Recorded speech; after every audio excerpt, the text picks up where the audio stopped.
Welcome back to another episode of One on One. I'm your host, Mitch Lafon, reminding you that it's brought to you by the Heavy Montreal Festival, taking place August 9th and 10th in beautiful downtown Montreal, featuring this year Metallica, Slayer, Offspring, Lamb of God, and one of our guests on the episode today, Twisted Sister. But before we get to that, let's say hello to Russ Dwarf of the Killer Dwarfs, one of my co-hosts. Good day, Russ. Good day, Mitch. And let's get right over to Mark Strigl of Talking Metal. It's a triple header today. Yes, glad to be here.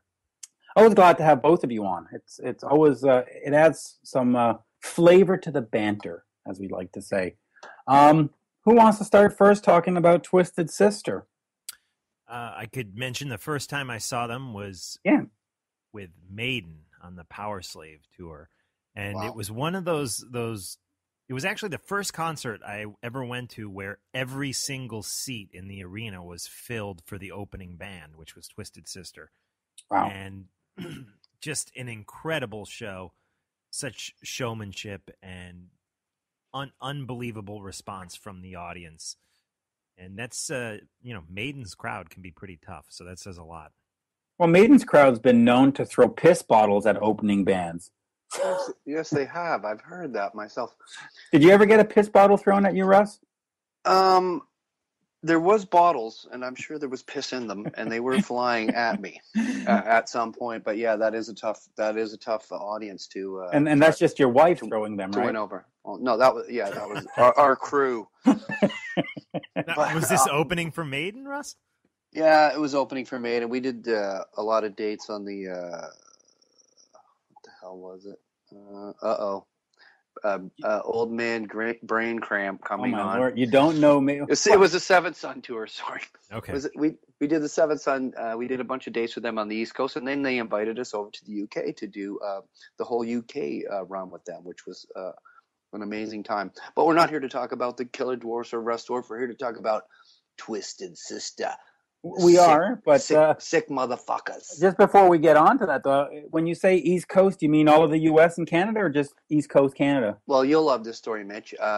Actually, we were on the Big Deal tour, and we had just finished, and we had just gotten home. We weren't even home 24 hours back to Toronto, and they called us, and we went down and started in South Carolina with them because Ace really was on the tour, and he ran out of money. Oops.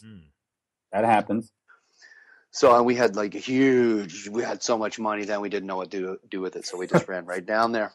Yeah, of course we did it. But yeah, come on, it's all true. It must be. It's on the internet and it's on your show. Right. But I love Maiden. Great, still great friends to this day. And I have a lot of stories about that too. But we're not talking about them. No, let's get back to Twisted Sister now. Twisted Sister. They do roughly 10 to 12 shows a year. That's it. That's all. They must be tired. I can imagine, but they don't want to do the bar scene.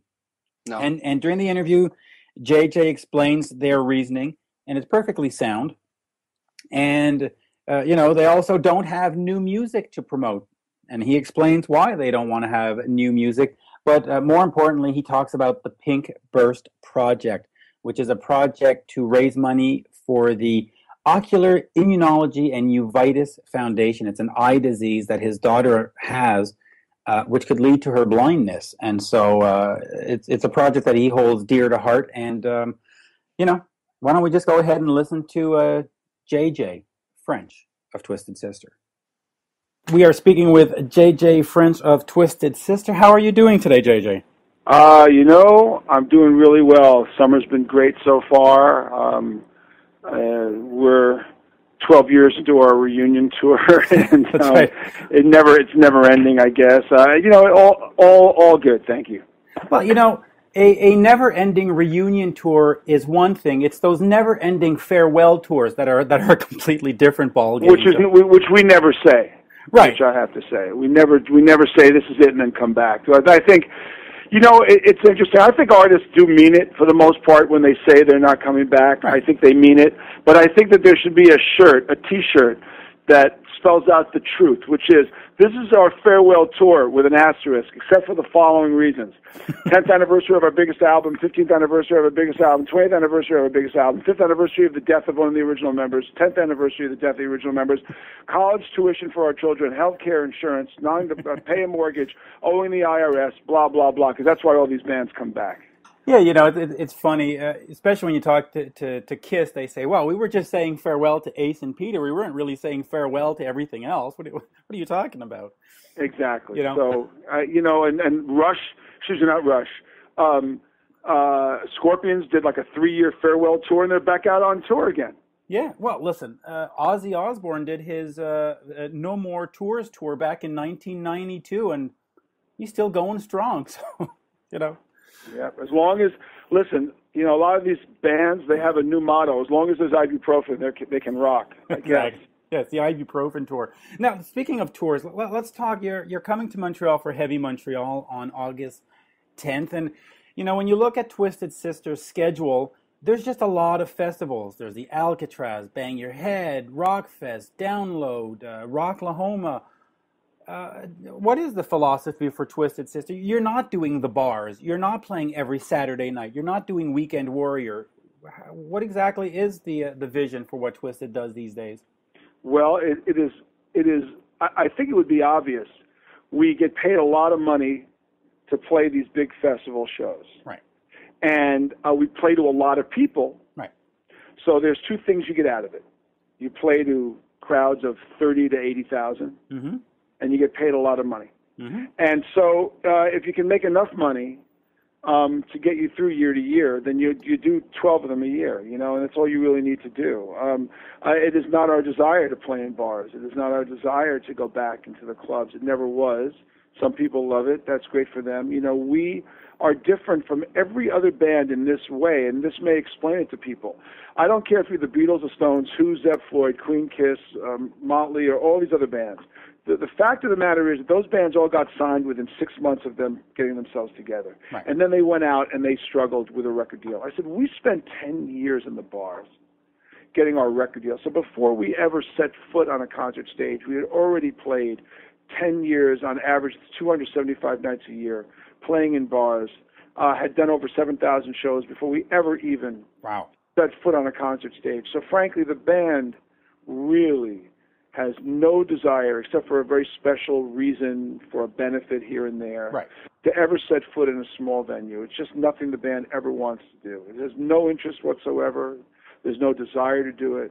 The band loves playing in front of massive amounts of people. The band really is groomed as a stadium band. You know, our anthems are stadium-sized anthems. Agreed. So when you have these 80,000 people singing I Want to Rock and We're Not Going to Take It and all these songs, you know, it's an amazing experience to watch. It's like, people say to me, why in Europe or out of the United States more so than the U.S.? And I will say the answer to that is if you look at football, meaning soccer, and you look at the worldwide popularity of that sport, soccer football fans are very kind of touchy-feely. They sing these big, you know, they sing together in stadiums. You know, you don't do that in America. America is a very conservative, lockdown, button-down kind of country. Mm-hmm. Maybe that's another reason why soccer doesn't work here in this country, right? I don't know. But when you're in South America and you're playing soccer stadiums, or when you're in Europe and you're playing these massive festivals, or even Canada, everyone sings along in this very kind of brotherhood way to do it, which doesn't necessarily is not necessarily reflected in the American way they do it. Not to say that we don't love playing to our fans, and Rocklahoma isn't great, because it is, and we do play occasional shows in the U.S., but there's a certain social connectivity that Twisted Sister has in these gigantic arenas with these fans that is a kind of spiritual, you know, I don't know another way to put it. When people say to me, how's it feel to be on stage? And I say, man, you know, it doesn't suck. I mean, how do you not love 80,000 people singing along with your music? I mean, music is the international language, and it's a language, I think, of unification. It's a beautiful experience to watch it, and we are really, really, really fortunate in being being not only the creators of this music and the purveyors of the music and the deliverers of the music, but we are also we also are effectively the inheritors of that love. Yep. Yeah. And it's amazing. Yeah, you're going to see it in Montreal. The Metallica plays the night before you, and right now the show's sold out, and you're looking at about 60,000 people for a heavy metal festival, which is something you don't see in the States at all. But when you go to Europe, you see Whack In and Bang Your Head. You see it all the time. Right. Or you go, the granddaddy is Grass Pop. Right. That's 80 or 90,000. We've headlined that twice already. I mean, that's the big one. I mean, these are huge, huge, huge pan-European festivals. People travel from all these countries. That's why I say pan-European. Not just European. People come from South America, but and the Far East. But they're phenomenal experiences that we don't really have. Unfortunately, they haven't figured it out in America yet. No, they figured it out in Montreal. Now, the last time I interviewed you, probably maybe 4 years ago or 3 years ago, we talked about the Pinkburst Project. So I guess that's about 2011. Are you still involved with that? Well, we just did it's funny you should mention it. We just did a national broadcast on Fox and Friends, okay. Which is the morning news show for Fox News channel, because they helped to promote a show in New York, which is a benefit show for the Ocular, Immunology, and Uveitis Foundation, the OIUF, which is the foundation that funds Mercy Hospital, which is the Massachusetts Eye Research and Surgery Institute that specializes in inflammatory eye diseases. My daughter has uveitis, and is one of the leading causes of blindness especially among young girls in America. My daughter is fine because she was diagnosed at an early enough age, and there's treatment. The cures are random because it just depends on the immune system. Everyone has a different immune system. Right. She's not cured at this point. She has a chronic case of it. She takes a lot of heavy drugs to keep her eyes clear.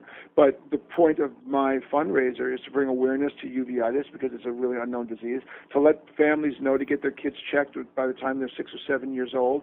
The chances are that their kid, especially girls, will not have it, but if they do, and you should thank me for letting you know about this because you will have saved your child's sight. Early treatment is the key. If a child has uveitis and it goes undiagnosed, which is easy to do because a kid can't feel it or even see it for a while, but the damage done while it's untreated is irreversible. But what are the signs?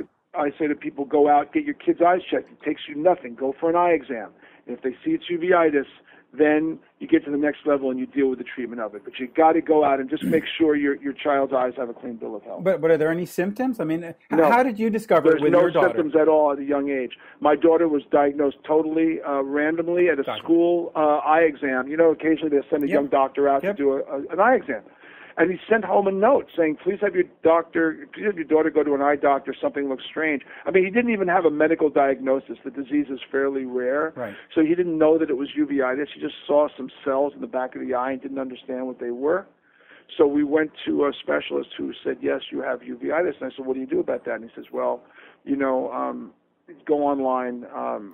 There's ways to treat it, but there's one hospital in the world that specializes in it. And fortunately, and I say this because it is fortunate, my daughter was fortunate enough to have parents with the wherewithal to get her up to Boston and to meet with Dr. Stephen Foster, who's the world's preeminent specialist in this disease, and to create a treatment plan for her that would at least ensure that she would have her sight for the rest of her life. Families of children with chronic diseases, not just uveitis, but any chronic disease, we are a special group of people because we are advocates for our children. Yep.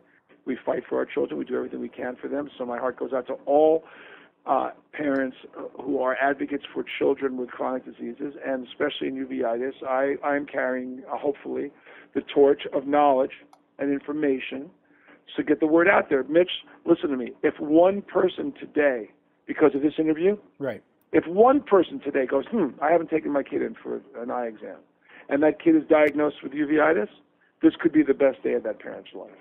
Yeah, that's how I feel. Yeah, and of course, there is the pinkburstproject.org, and there's a Facebook page for it. But there was also, you had these pink guitars and stuff. Are you still selling those? No, they all sold out. That was part of a giant auction. That was a one-of-a-kind thing called Pinkburst Project, and that all went out. Although the Pinkburst Project website stays up there as an informational tool, right? Those guitars are really long gone at this point, and it was great because we did raise a lot of money. After this show in September, we'll have raised about $250,000 all in for the foundation, which I'm very proud of because it's underfunded. Most orphan diseases are underfunded. You know, research for most orphan diseases, it is considered an orphan disease, meaning it kind of stands alone, although it's part of the larger juvenile rheumatoid arthritis school of diseases. I just implore families to please have their kids' eyes checked, especially girls, especially at the age of 6, to see if, in fact, they have it. And if they do, treatment will preserve their sight for the rest of their life. But thank you so much, by the way, for mentioning that. And giving me a platform for that. And you know, and I don't know how it is in the States, but in Canada, at least in Quebec, I think up until the age of 14, you can get an eye exam for free, like twice a year. So you might as well go take advantage of it. Absolutely, man. You take advantage of all of it. Go out there and see. Chances are your kid isn't going to have it. By the way, adults get uveitis too. It takes on a completely different form. When you ask me about symptoms, adults who get uveitis know it, Mitch, almost instantaneously because there's eye pain that comes with it. Oh, okay. So that's there's eye pain, blurred vision, but usually there's like some severe eye pain. All of a sudden, an amazing sensitivity to light.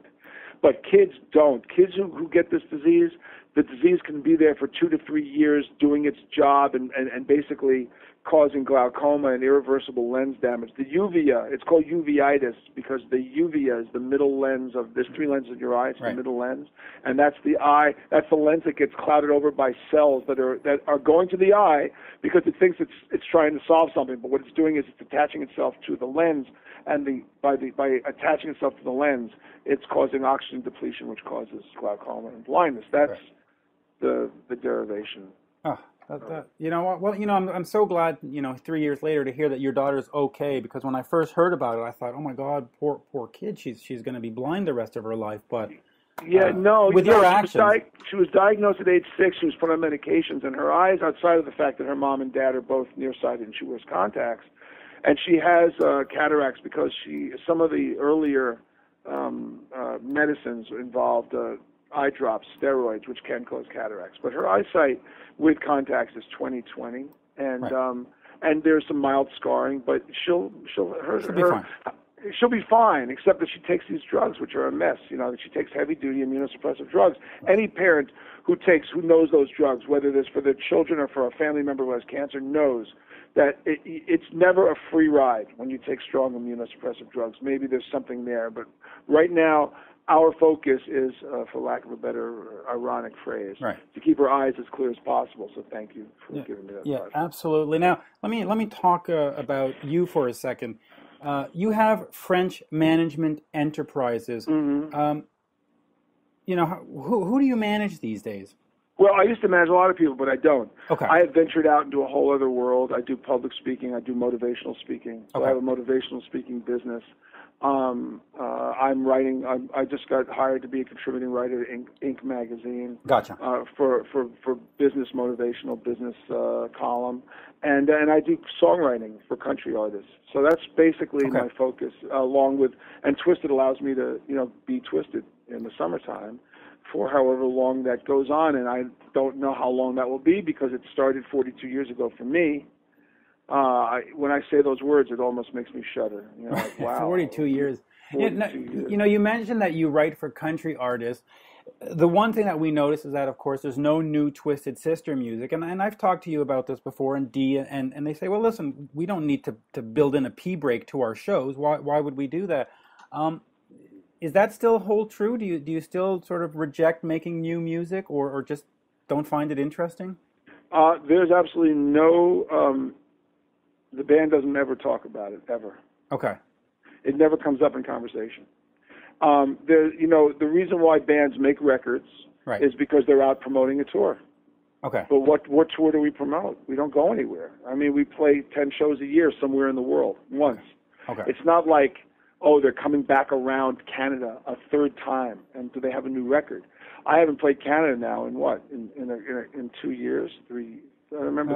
The last time I believe you were here was at the Quebec Summer Festival, and you had like 85,000 people show up. Well, no, actually, we did one more. We did one after that. But the truth of the matter is, we've played Canada a sum total since our return, sum total for the entire country, 6 times. Wow. Maybe 5 times. So it's not like people go, I don't want to go see them again because I'm tired of watching them. They don't see us. So what happens is that the fans show up and they want to hear songs from your first 5 albums that they know. This is the truth This is actually the truth. This is the hard truth that bands don't really want to understand. When you're a classic rock band, if I, as a band member, told you as an audience member, we have a new record out, you have a choice, I'll play a new song or Under the Blade. If they had a vote, what do you think they'd vote for? Under the Blade. If I said, here's a new song, but we're going to have to take out Can't Stop Rock and Roll, what song would they vote for? Can't Stop Rock This and Roll. will go on and on and on and on and on. So when you take out a song to put a new song in, if you were to ask them to vote what song they'd rather hear, hands down, 99.9% of them are going to tell you. So what happens when Aerosmith and Motley Crue and Kiss make new albums? This is what happens. They go out on their tour. It's a 3-month tour. They say to themselves, we're going to play 6 songs. After the first 3 days, that's bombed out. They're down to 5 songs. After the next 3 shows, they take out another 3. They're down to 2 songs. Yep. By the 3rd week, they're down to 1 song. It's the title track of the record, which they are praying to get through because nobody wants to hear it. So now the fans will listen to this and go, you don't understand, we want new music. I get it. I do hear you. It'd be nice to download it. I get it. But the bottom line is this. The band doesn't play a lot. We play 10 shows, 12 shows a year. It doesn't serve our fan base. They could care less. And if I put a new song in and took out any one of the 17 or 18 songs that we play, you're going to hear about it. I'd hear about it. So, I don't begrudge any band from doing what they need to do. You need to express yourself, create, but let's be real.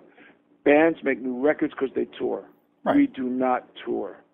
So right, and there's also a cost associated to it. I mean, you have to get a producer, and you got to get these things pressed, and there's no return on that. No, investment. We did the Christmas record, by the way, which incidentally was a risk because everyone said we were crazy, and now every damn band in the world makes a Christmas song. Yep.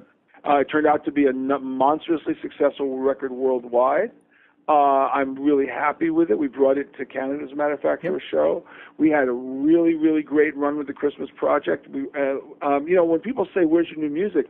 Look, in the last 10 years, the band's been back, or 12 years. We've released 5 DVDs. We released Still Hungry with an additional 8 new songs. We released a single, 30, which is a brand new single. Yeah, we released a Christmas record. It's not like we don't do stuff, but in reality, what does everybody want to hear? We're Not Gonna Take It, I Want to Rock, The Price, Burn in Hell, Can't Stop Rock and Roll, I Am, I'm Me, Under the Blade, et cetera, et cetera, et cetera, et cetera, et cetera. How do you not do those songs? No, I fully agree. And, I look at Metallica. They're doing this by request tour this year. Mm-hmm. And I thought, wow, we're going to get all these weird songs from the back catalog, and the fans are going to go crazy and pick the rarest things.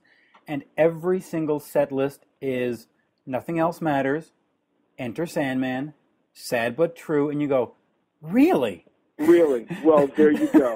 The fans could pick any song, and that's what they chose. Wow. That's it. Well, it's like, duh. So, Mitch. Yeah.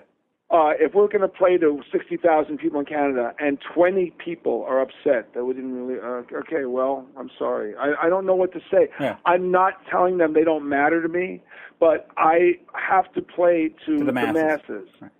Because they're traveling to see us, and therefore you have an obligation. We are professional entertainers. People hate the fact that we call ourselves that, but what we are. Right. And most bands don't even understand that they're professional entertainers. I read reviews of like the Motley tour. It's horrible. Like they're fighting on stage. Their sound sucks. The song selection is terrible. These are the reviews I see. Yep. I say to myself, how does a band that's like a classic band allow themselves to be that bad? Why would they have that problem? Why, if a singer can't sing, and I'm not saying this in Motley's case, but there's plenty of bands we play out with where the singers can't sing any longer. Why do they do that? I don't get it. Twisted Sister's reputation is to be as perfect as we can on the night that you see us. That's our reputation because we learned this discipline in the bars, that you go out and for that next hour and a half or whatever has to be the best you could be in your life that day. That's what we do. I don't think, Mitch, anyone will ever deny that when they see us, they see a great show. Yeah, you're right. I've seen you about 2 or 3 times, and I saw you at the New York Steel Benefit, right, which was an incredible evening. And then I saw you at the Hampton Beach Casino Ballroom, and then I've seen you on other tours and stuff. And I'm always left feeling that I want more. It really is a kick-ass experience to see a Twisted Sister show. It really is. Well, we come from the bars. Springsteen comes from the bars. Nugent comes from the bars. Mm-hmm. I don't care what you think about Nugent's politics. I will say that from a disciplinarian standpoint, us and Springsteen and Nugent and Jay Giles, there's certain bands that are learned their craft. Cheap Trick is another one. Oh, yeah, absolutely. That learned its craft by playing in the bars for years and learning the responsibility of entertaining. And we take it really seriously. I mean, we just go out there and do the best we can do on that given night. Look, the show in Canada is our last show of the year, except for the benefit we're doing on September 5th. And we're flying in directly from Belgium to do the show. Yeah, I know. We're literally flying in and going through Canadian customs, which I don't have to get into how much fun that is. I know. Yeah, from what I understand, you're arriving at like 1 o'clock in the afternoon, and you have to be on stage for like 7:30 or something. Well, it's like 6 o'clock, and I canceled all interviews. I said, "There's just no way. The band's going to be beat. We're going to get to the venue, get to the hotel, pass out, and then like get up and do a show for the next hour and a half. Because that's our obligation to our fans, and we don't play Canada enough. And this opportunity came up, and it's a wonderful opportunity. Yeah, it really is. It's a great festival. And you do it because you love it. I love Canada. Canada's always been great to the band.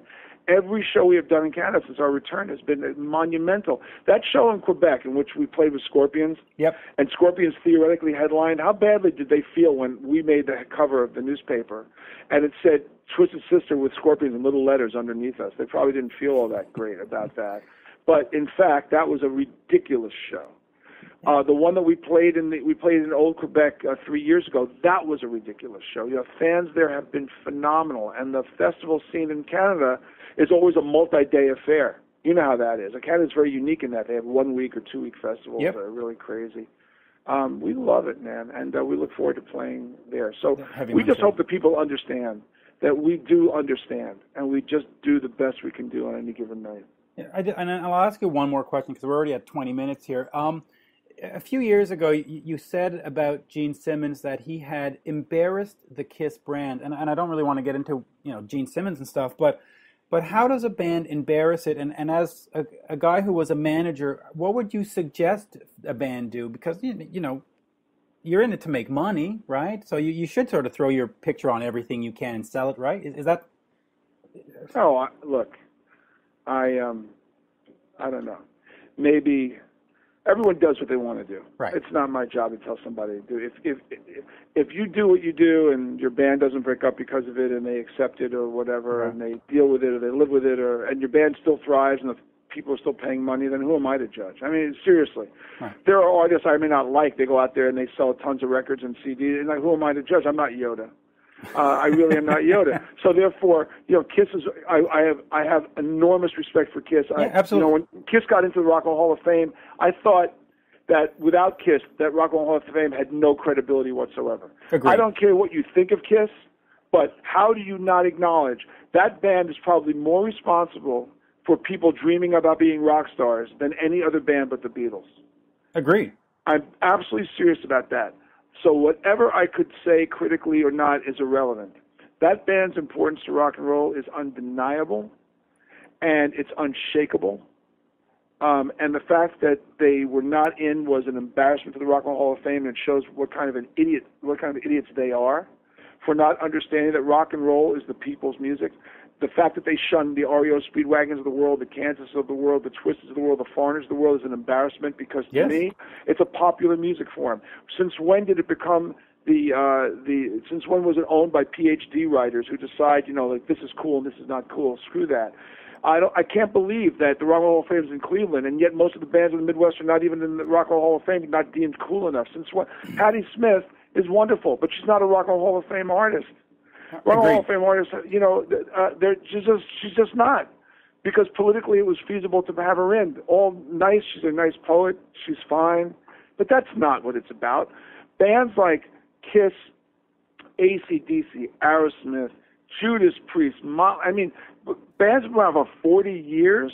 Yeah. How do you survive in this business 40 years and not be in a Hall of Fame? Well, all those heavy metal Iron bands Maiden, for example, not in the Hall of Fame. Scorpions. Judas Priest, not in the Hall of Fame. Yeah, Motley Crue. Motley Crue has influenced an entire generation of absolutely. bands. So where's the dignity in all that? You know, Kiss has created a monolithic brand, and I give them all the respect in the world for that. And my comments were kind of like looking at it, thinking, if I was a band member of that band, would I be upset, right? But then who am I to be a band member of someone else's band? I have my own band to deal with. And my own band has its issues about how it looks upon itself, like all bands do. You know, when people said to me when Twisted broke up, you know, why'd you break up? I said, because most bands being together 40 years, like marriages, go through very hard times. And those times really kind of force you to, you know, to make certain decisions. And our decision was to, like, walk away for a while and come back. But at least my band did something that's special. My band came back intact. Yeah. And there's very few original lineup bands left. There's Motley, Rush, ZZ Top, Aerosmith, and us. That's it. Cheap Trick. Oh no, that's right. No, the drummer's gone. The drummer's gone. That's right. No, the drummer's not. That's right. So what I'm saying is, in the original record lineup, because we know Rush had a different lineup, but the original album lineup, like when you pay money to see Rush, those are the guys on your albums, right? When you pay money to see Aerosmith, those are the guys on the albums. Correct. When you pay money to see Motley or ZZ Top or us, we're on the albums. Mitch, how rare is that right now in the music industry? Incredibly rare. I mean, most bands have had not one, but 2 or 3 or 4, even 5 lineup changes. I know a band has nobody in it. Yes. No one. And they're still going out, and no one particularly cares because they sell tickets, but I'm astonished that nobody knows, you know, that no one's in the band. You know, I've seen Foreigner 3 times in the last year. And there we go, as the example. And twice there was no original members, and once there was Mick Jones. Right.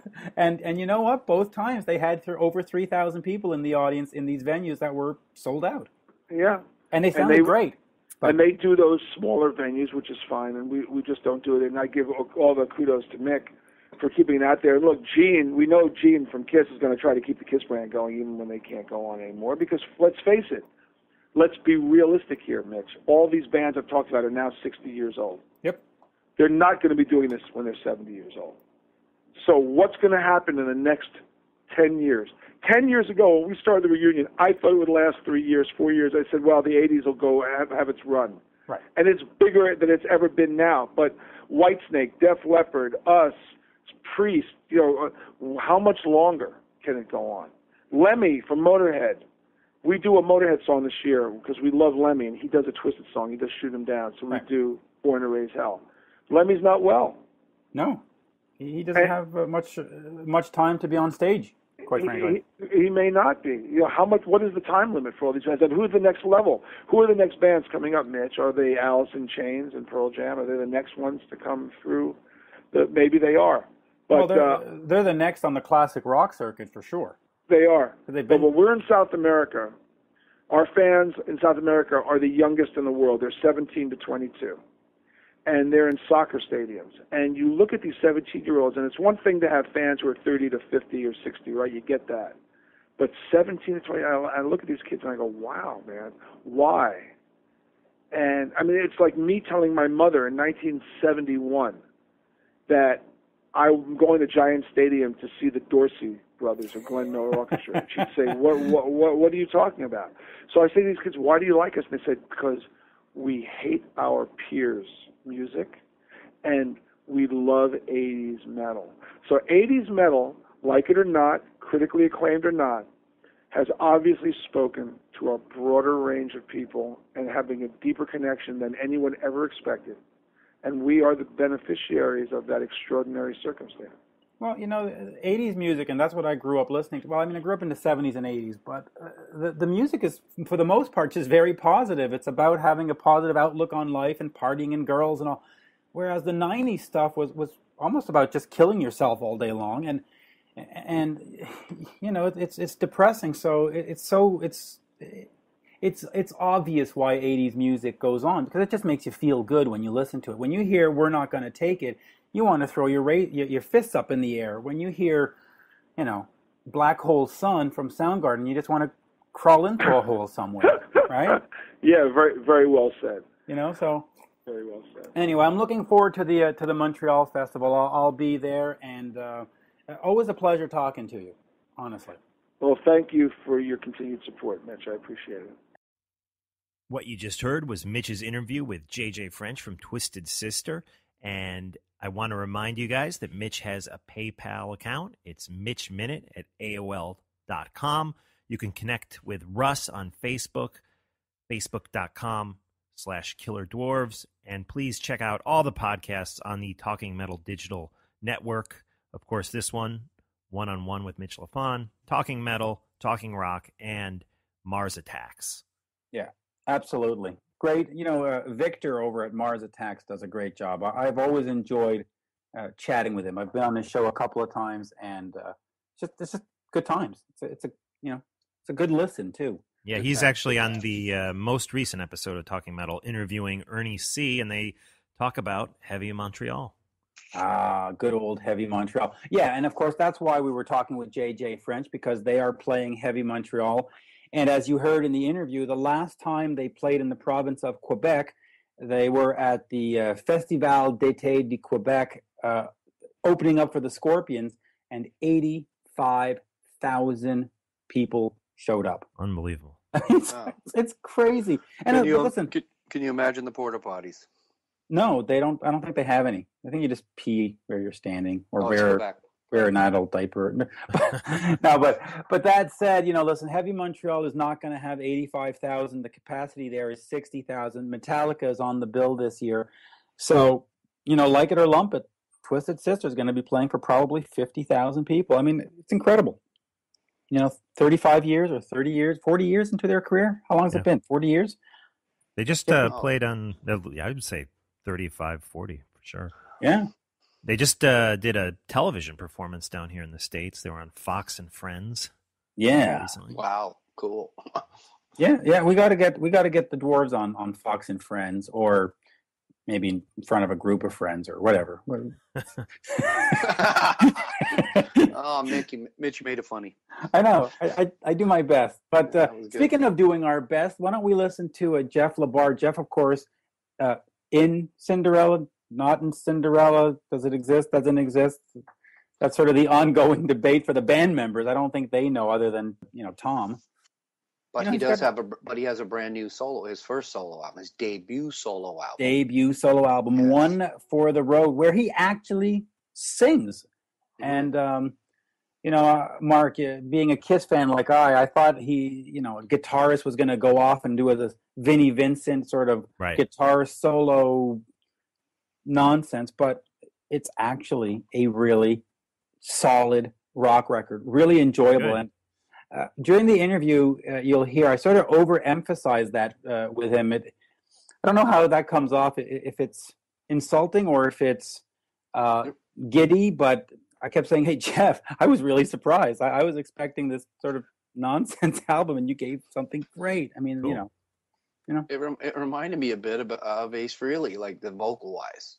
Yeah. The guitar, the music, to me sounded, obviously Cinderella, because he's a huge part of Cinderella. But the vocal, it reminded me of Ace for some reason. Yeah, and the first single, No Strings, is available now. Album comes out August 26th. On Rat Pack Records. Didn't they do a Karabi record? Yes, Crab's record is on Rat Pack too. There you go. So, why don't we just take a listen to Jeff LaBar and One for the Road. We are speaking with Jeff LaBar of Cinderella. Good day, sir. Hey, how you doing, Mitch? Good. Always a pleasure to talk to you. You're one of my favorites, actually. Oh, thanks. The pleasure's all mine. And there's so much to talk about. You've got One for the Road, the new solo album. I wanted to personally thank you, so everybody can hear. You participated in the A World with Heroes Kiss tribute last year, and it meant so much to me, because it was for my wife's father, and it went to the palliative care home, over $30,000 raised, and I could not have done it without folks like you who took the time. Oh, that's awesome. I'm great at raising a decent amount of money. I mean, I really appreciated, the charity or what it was for. which you had explained it to me, and it was my pleasure. Yeah. You know, I'm glad it came out well. It really did. So thank you for that. But let's get right into to One for the Road. You know, it's Cinderella started somewhere around 84, 85. So we're looking at 30 years later. Sort of, I guess the question is, why now a solo record? Why not one in 1987 or one in 1997? Why now? Well, in the 80s, I was a little busy with Cinderella. Correct. We never thought about doing that. Why now is because I've been threatening to do it for years. Right. And my wife, Debbie, is always like, you know, she would bust my balls a little bit, you know, trying to, you know, hey, when are you going to do that record? No, I'll do it. You know, I think I became a little lazy and lackadaisical with Cinderella, Tom being such a great songwriter and all, you know, carrying the, you know, the load basically, and and being the guy on the left, not the center point, you know, the focal point for for that. You know, I always wrote and I always sang and I always, you know, I just didn't really write Cinderella type music. Right. So when in 2012 we came off another tour. Like I said, we don't make records anymore, but we tour every now and then. We'll do summer tours. In 2012, we didn't know it, but Tom was putting out a solo record, and he didn't announce it until, I mean, the day we were walking off the bus. Wow. And he and our tour manager, Larry Moran, both told me, well, he did this on purpose. He didn't want to distract his solo, you know, his solo record coming out from the Cinderella tour. So it was actually planned. You know, his record label wanted to put it out while we were on tour. He said no. So, well, that's fair. So that's reasonable. So, yeah. So that day, Larry and my wife Debbie was like, "Now is the time. You have to do it now. Get up off your ass. You know, this is the time to do it." It's like, okay. So this was, I think, 2012. Right. So I did get up off my ass and I went into the studio, recorded a few songs by myself. I got some friends to play drums, including Troy Lucetta from Tesla. Yeah, he's great. And I cut all the tracks myself. So by Christmas, I think I had skeletons of like 3 songs. I broke for Christmas, and then got lazy again. But then I got a gig with another band, with Eric Brittingham, called Cheap Thrill. Right. The two of us have done side projects a few times, and so that lasted for like a year. So we were going out like Wednesdays, coming home Sundays. You know, I would rarely get into the studio if I could. Like I said, and plus it takes a lot longer doing everything yourself. Mm-hmm. I had an engineer who helped me out, Ronnie Honeycutt, but over the next year, I managed to put a few songs together. And now we're coming out with a 7-song EP that's basically side A. Right.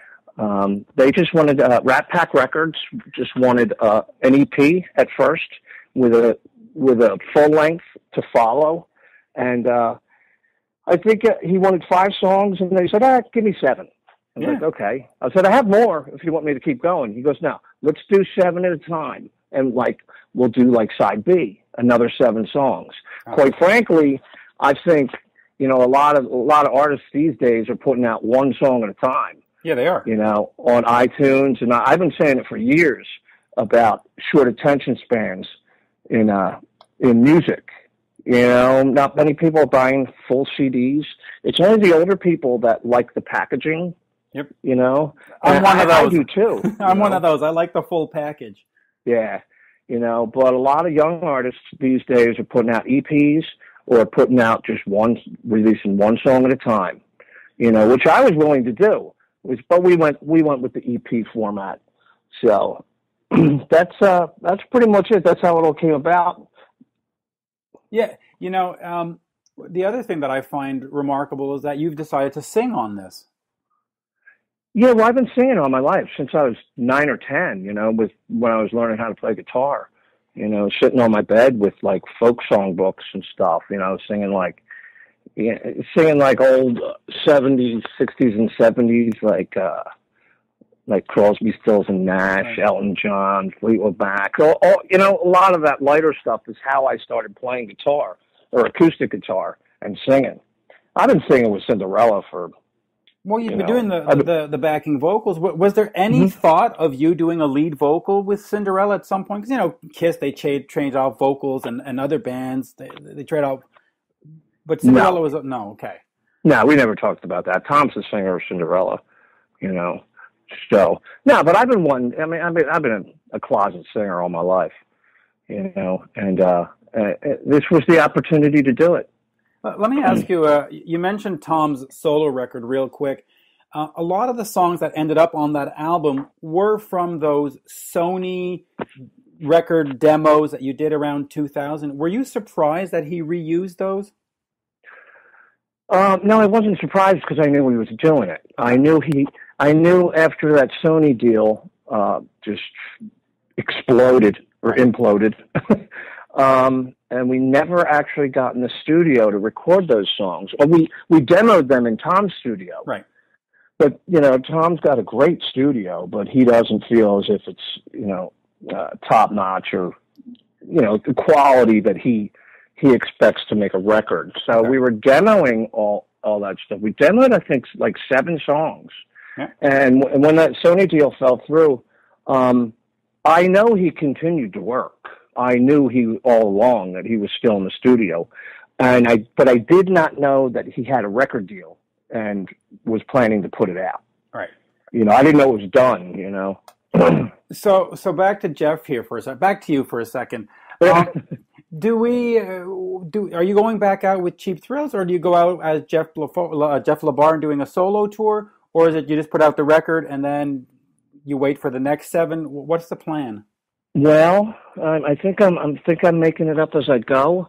Seriously, I'm in promotion mode. Right. Promote this record. It'll be out August 26th, I believe is the date. Good. Day before my birthday.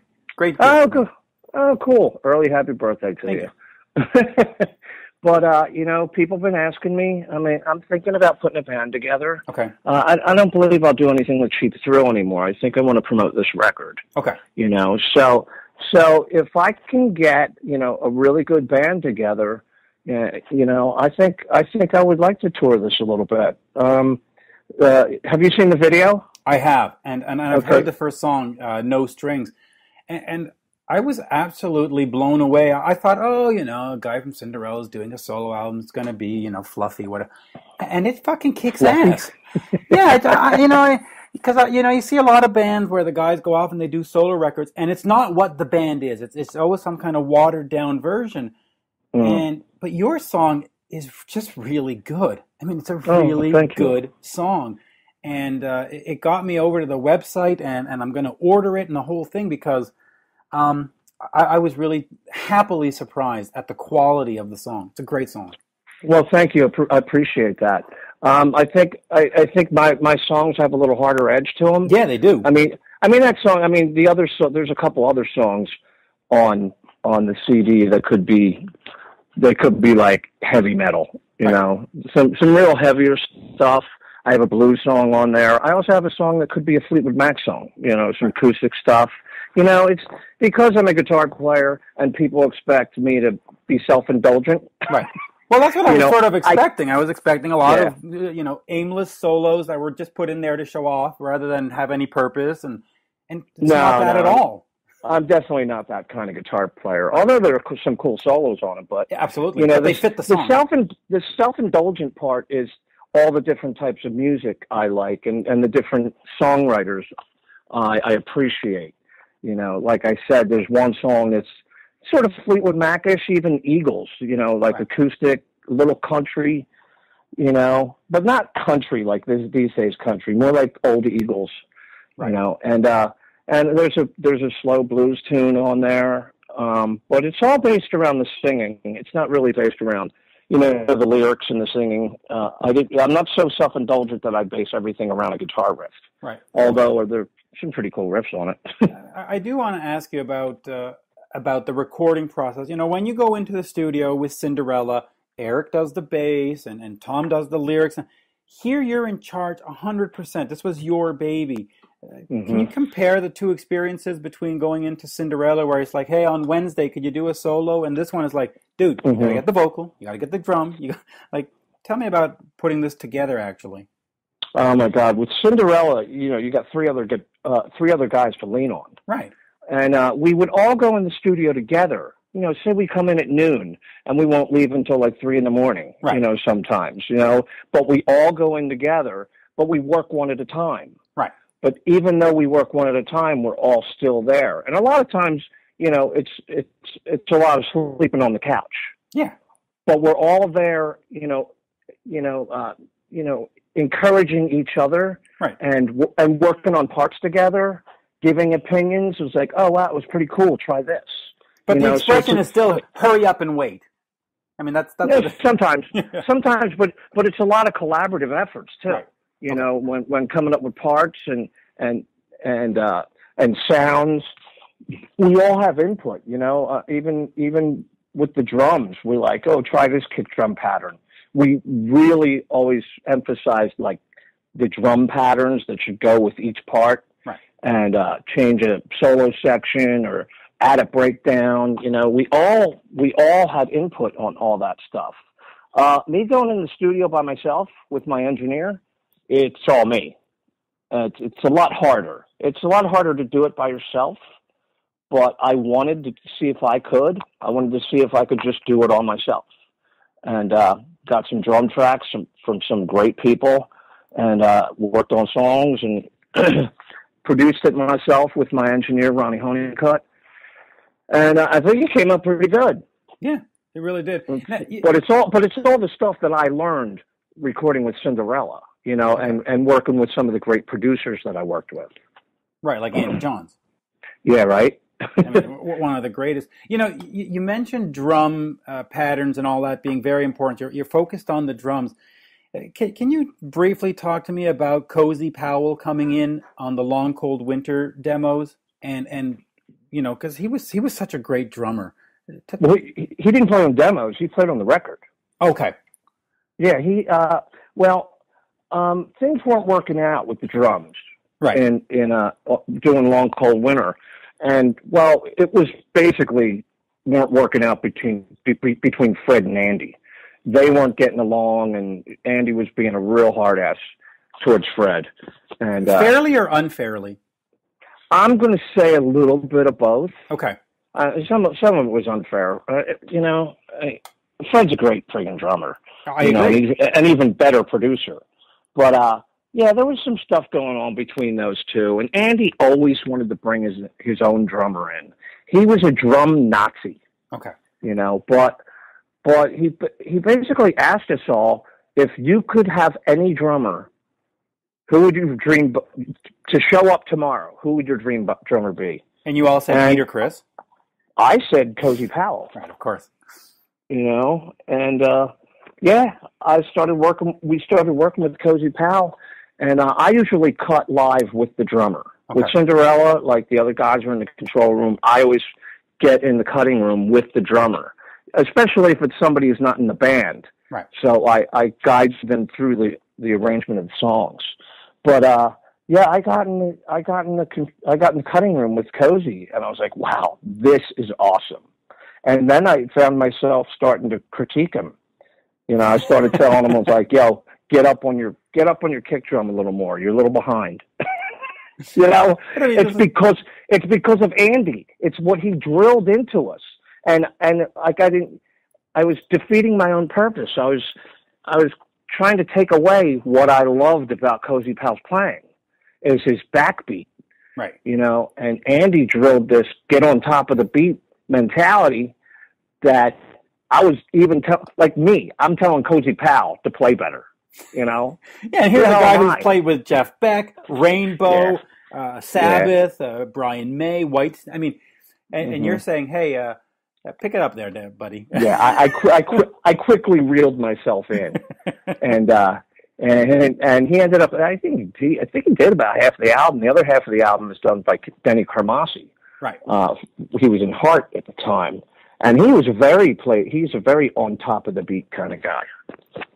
Yeah, you know, and that album is one of the greatest albums from the 80s, quite frankly. It's absolutely fantastic. So what happens with Cinderella now? I mean, you know, Tom went out there and did the solo tour, and he's doing all the Cinderella songs, which personally I think that's kind of insulting to the band. I mean, you guys can play. There's no reason why you shouldn't be there. But what does it mean for you? Do you think Cinderella's over, or in 2015 is there a tour? I don't know. I don't think. I hope not. I don't think Cinderella's over. We've never actually declared anything come to an end. I mean, we didn't play together for like 3 years in the 90s, and we came back together in like 2000, or I think it was 98. But you know, we never declare anything over. I think we're always up for getting back together, and doing a tour.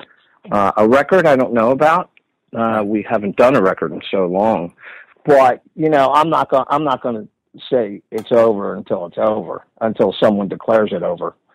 So, but Eric and I have gone out and done Cinderella songs. True. With you know, we don't do a lot. We have to do a couple because fans will expect it. You know, as far as Tom doing Cinderella songs, I don't think there's anything wrong with that. I think he should. I think the fans would be really disappointed if he didn't. Right. Yeah, let me rephrase that. Maybe I was a little too harsh on him. But as a fan, I would prefer to see Cinderella the band playing at my local arena rather than any of the guys individually doing Cinderella songs, because the band together just works so well. I mean, the Cinderella shows I saw when you were on the Poison tours, for example, they were the best part of the night. Oh, cool. Thank you. You know, I understand. I understand what you're saying. There's nothing like the whole band doing it. Mm-hmm. You know, and I've heard criticisms. I've heard criticisms of, you know, it's not the same. Like when Tom does a Cinderella song. Oh, it's not the same with the other three. Yeah, I heard from, you know, when I was playing with Cheap Thrill too, and I'll probably hear it again if I put this act on the road, you know, because I'm going to have to do a couple Cinderella songs. Absolutely. And I'll probably hear the criticism again. You know, it's like, do you want it or do you not want it? No, you want it.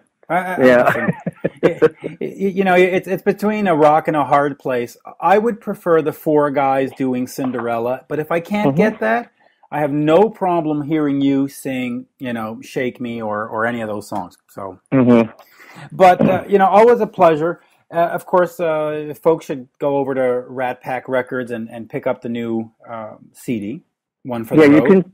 You can pre-order it on Amazon now, and also iTunes has been released too.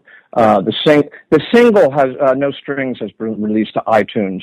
All right. And I think if you download the single, you get some bonus. I don't know. Yeah. Well, I should probably know these things. Right, but you get some like bonus.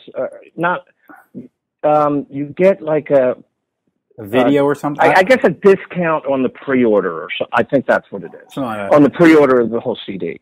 And if you head over to Rat Pack Records, their site, you get all these bundles where you can get T-shirts and guitar picks and all kinds of cool stuff that comes with it as well. So. Oh yeah.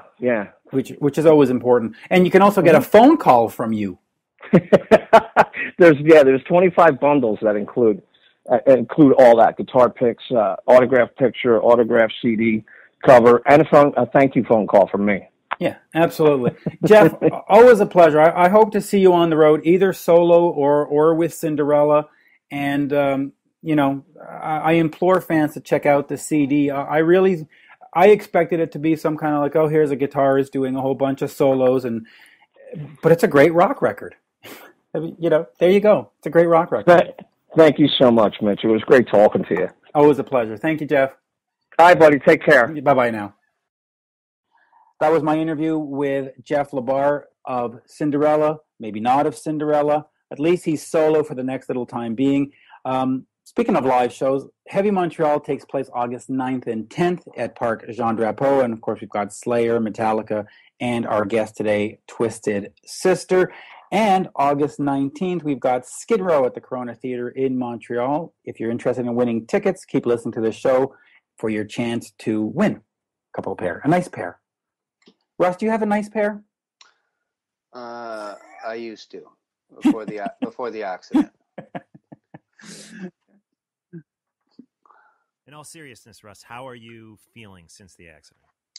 I'm feeling pretty good, Mark. I actually did my first rock and roll show on the weekend. Excellent. And I survived it. I'm a little achy, but I'm feeling good. My voice I felt great singing, but I'm probably just a little overweight and bloated from all the beer I've been drinking for the last 2 months. But other than that, awesome. I'm doing great. Good. Yeah, you were down at Bronze Concert Cove? Bronze Concert Cove. We'll have to talk about that at some point because there's some things going on, but we were some great friends of ours. Where is that? That's Buffalo? That's Akron, New York. Akron, New York. Okay. And we were with a good friend of ours was hanging out with us that night. A couple of good friends, actually. Luke Carl. Daryl Dwarf got married that night by the Reverend Luke Carl from Sirius Satellite Radio. And our good friend John Karabi came up and entertained us all night. Now the drummer got married. Was that like some kind of contest, like a radio contest giveaway or something like that?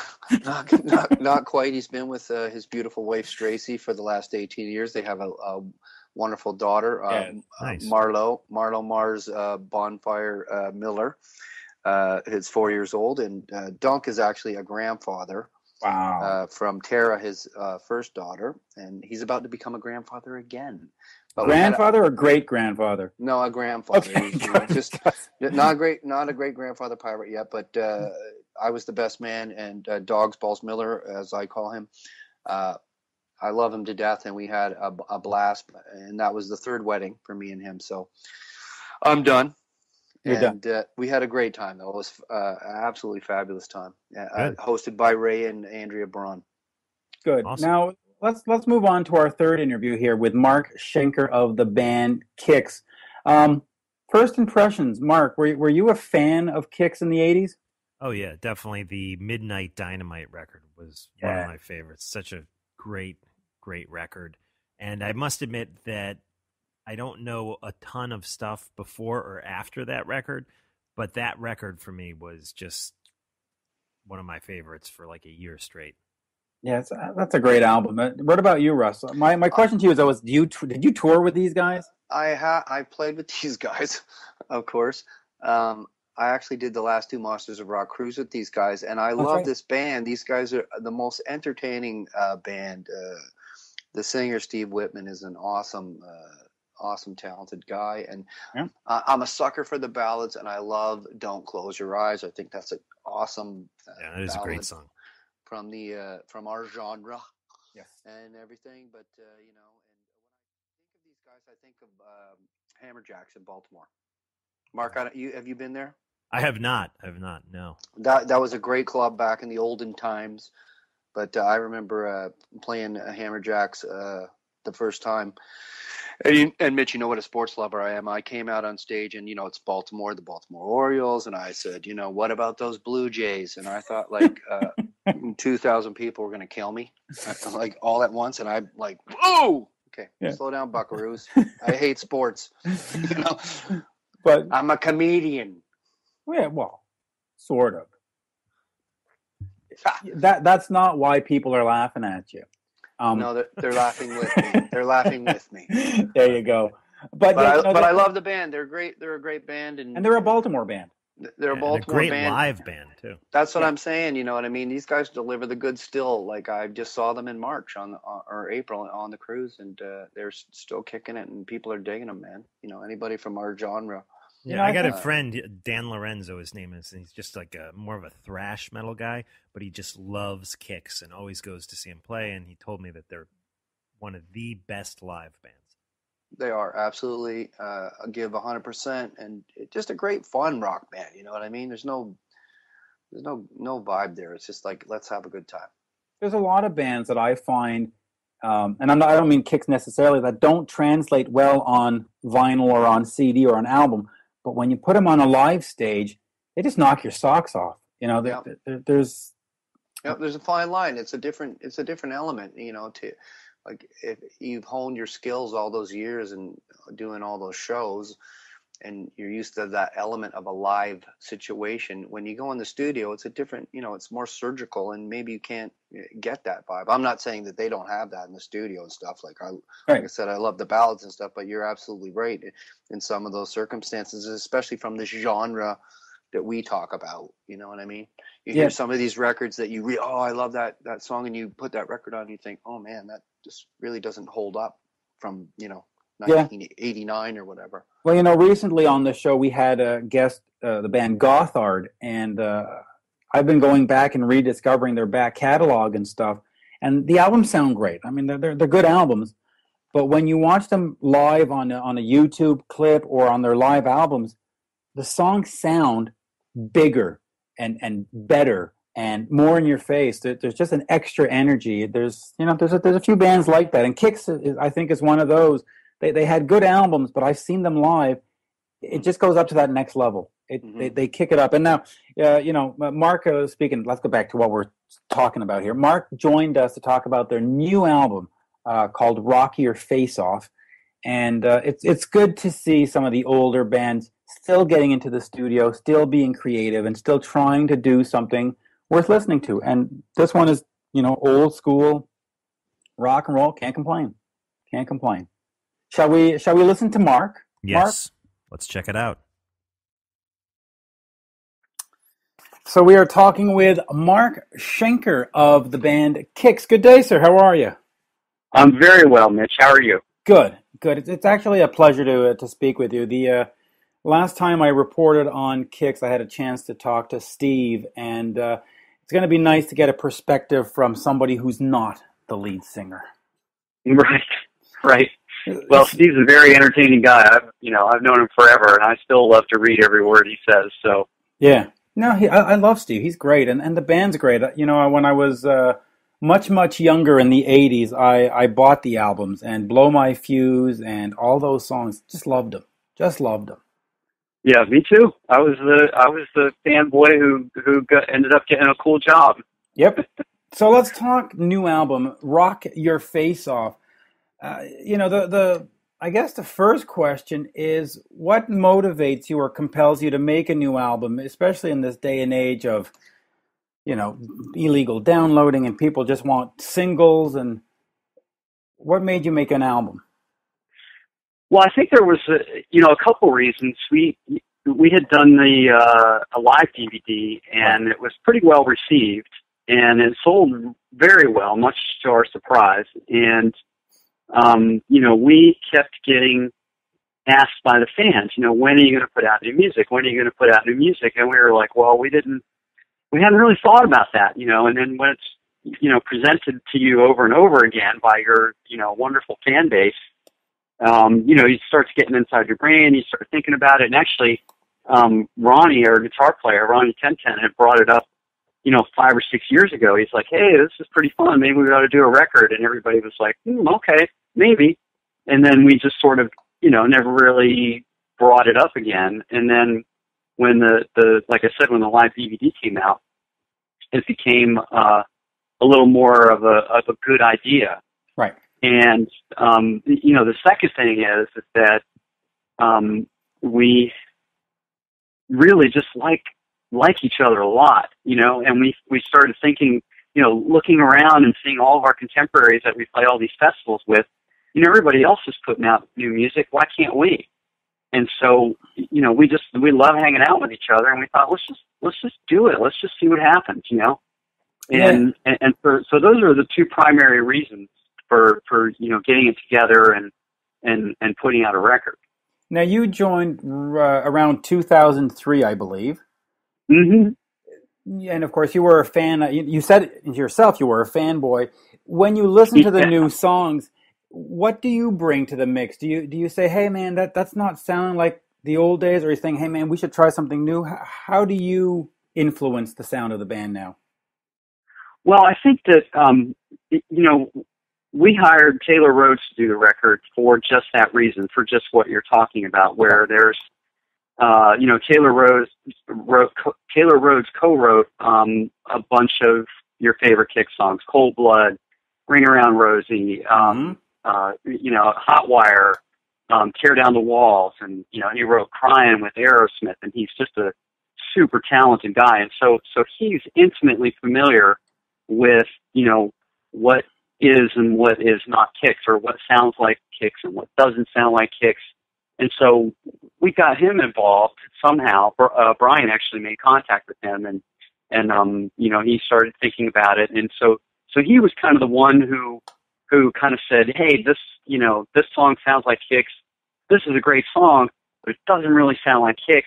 And I'm not sure if we can fix it up and make it, have that sort of attitude that the fans are used to and would expect from a KIX record. So I think, I brought a bunch of songs to the table.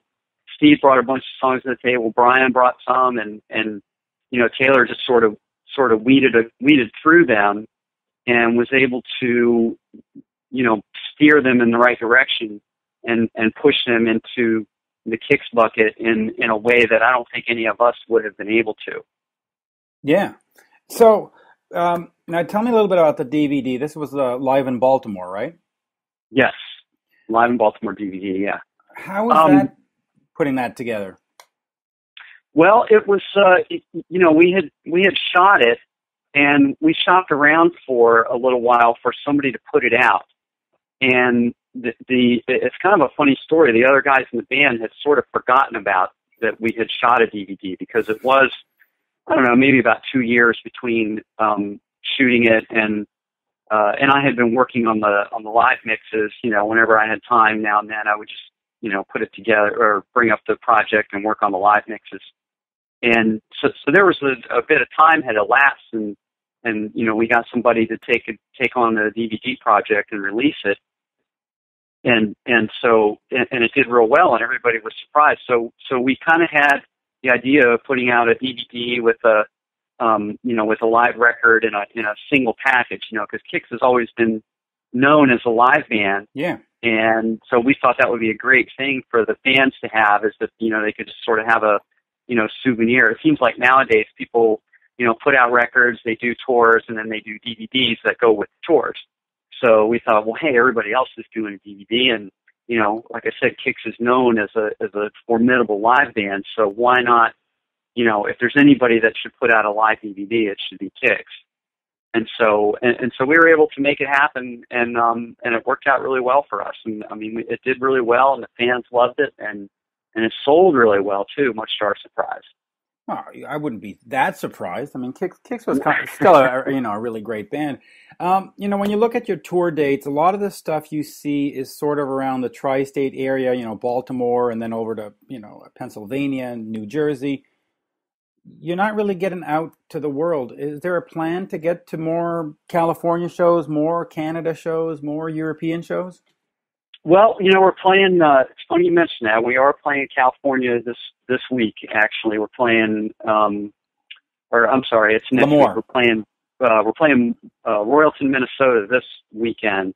Right. And then we're playing LaMoure at a casino with Tesla next weekend. So we've actually been to California twice and to Vegas once, like in the last year, and then, a couple spots in between. So there, but it is definitely easy for KIX to play in the Mid-Atlantic region. And, our plan has always been, we'll go wherever they'll have us. Right. So if we get an offer to go to, like, for instance, this year we played in, just weeks ago, we played in Vernal, Utah and Idaho Falls, which are a little bit out of the way, but they were great festivals, and you get to see a corner of the country and some fans that would probably not normally be able to see KIX. And so we get to those places wherever they'll have us. There's not really any sort of plan in terms of we're going to do a European tour, we're going to do this, we're going to do that. We go wherever they'll have us. I mean, we do get a lot of offers to do different things, but sometimes the routing isn't right, or maybe the money's not right. The money's not quite enough, or who knows? There's all kinds of different reasons. But if Aerosmith came knocking on our front door and saying, "Hey, we want you guys to go on our North American tour," we'd be there in they wouldn't get to finish getting the sentence out before we'd be there. Phone would be down, you'd be running out the door. Now, you've also got the Monsters of Rock cruise coming up in April. I've never been to one of these cruise shows, and a lot of the bands that I'm friends with, from the Killer Dwarfs and all that, they all go do these cruises. What's it like for you as the band, and for me as a fan who's never been? Why should I go? Well, what I've noticed is that the fans sort of have a very casual access to band members, and which is good or bad? So, no, it's good. Well, it's good for the fans, and it's good for us to interact too. I mean, everybody's always been really nice. I mean, we've never had any, super drunk people or any weird situations or anything. I think the worst thing that happens is, Steve will get mobbed by 20 people, and I'm sure, that's not even a bad thing. But I mean, it's just it's good from a fan sense. You see your favorite guys walking around the boat, and you can walk up to them and get a picture, and they'll sign stuff for you, and you don't have the constraints of a VIP meet and greet sort of thing, and it's just really neat. I mean, I'm fans of a lot of those bands, and I like, walking around the boat and bumping into Tom Kiefer, or, looking over to my side watching a show and there's Billy Sheehan standing right there. That's the kind of stuff as a rock fan that I like. And so, if it's that way for me, how is it not that exciting for any other fan to go on those cruises? And I think that's what's unique about them. And I think that's why people like them so much. Yeah, maybe I should consider it at some point. You should. They're amazing. They are really, I mean, for the band members, it's a total blast. And, they're always great venues. The inside, you play up on the deck, the theaters are great, the crews are great. I have yet to see a downside. Yeah, well, you're right. Maybe I should consider it. Now, Rock Your Face Off is out. It's coming out. Is this sort of the final hurrah, or is the plan to start with this one and keep making new music for the foreseeable future? I don't see why we couldn't keep going with new music. I mean, we're all, everybody writes songs on a regular basis. So I don't know, I don't know why there wouldn't be an opportunity to do as many records until, people stop coming to our shows, or whatever the circumstances may be. But, it was such a good experience with all of us working in the studio and with Taylor Rhodes involved and it was so easy and it was so natural and so organic that there's just no reason that wouldn't happen again. And I know, I'm fairly certain that Taylor would be into doing it again. And, I don't think there's anybody in the band that had, any moment of a bad experience other than, having to get up early and drive to the studio once in a while, I just look at bands like Poison, Cinderella, Twisted Sister, and even now Motley Crue, who say, we're not doing new albums. We're done. We're just going to tour. And even then, we're not even going to tour. And so I'm just looking, is KIX sort of one of those bands that are like, yeah, okay, you got one album, now leave us alone, or you really want to go in there and do more? That's hard to answer that question right now, because if this album flops, we probably won't do another one. Right. But you want to. The hope is that you'll want to. And of course, you won't flop. It's been, God, how long has it been since the last record? Since 1994? 93? 1995 or 4, I think. It was Show Business was the last one. Yeah, so it's been a while, and I think fans... Yeah, it's been a while, yeah. I think fans are going to look forward to this one. Is there anything else that we need to cover? Or is there anything I'm missing?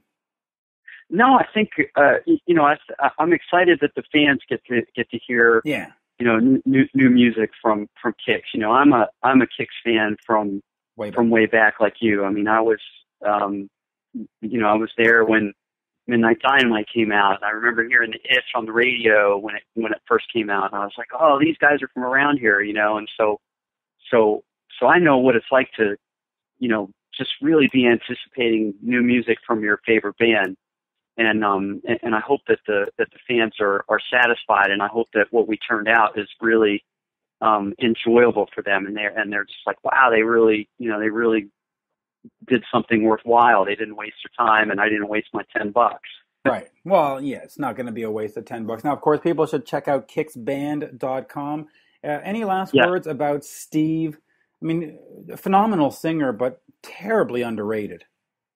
Well, I'll tell you, he is, I mean, you wouldn't, there's, so many fun things happen in the studio when we were making this record, but I remember one particular incident where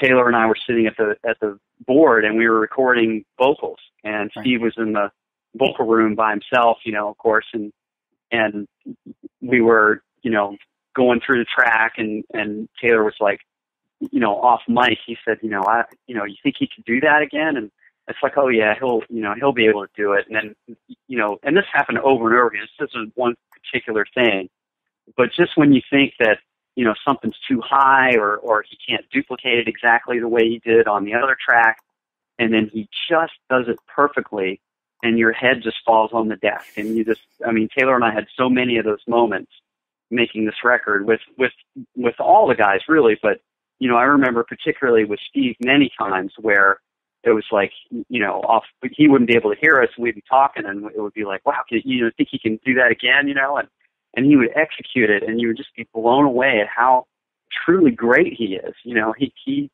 just can belt it out in a way that is really profound and unique. Yeah. And then to go out and duplicate that live and, not use backing tracks and all that kind of stuff is really quite astonishing. But he was a vocal coach for a while, right? So he should know all this. Yeah, he still teaches vocals, and believe me, he takes care of himself and does vocal warm-ups and cool downs and all that kind of stuff. Everything that, you're supposed to do as a vocalist and most guys don't do, Steve does.